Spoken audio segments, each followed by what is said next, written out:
Welcome back to another technical deep dive here in the debug zone. Today we're tackling a big question and breaking it down with insights from other users. Hopefully this clears up some misconceptions and helps you get the answer you need. So buckle up, stay a little curious, and let's jump right in.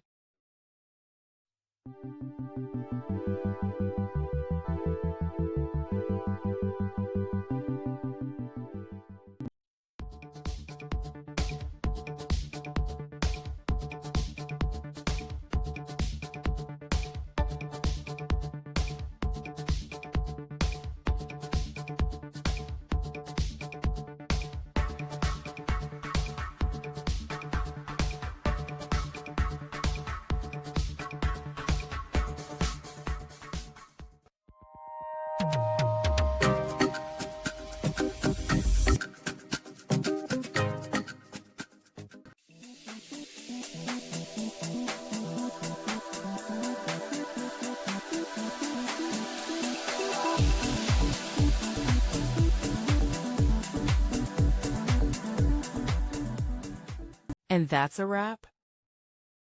I hope you found the answer you were looking for. If you did, take a second to hit that subscribe button. It really helps out. And let me know in the comments which solution worked best for you. See you next time in the debug zone.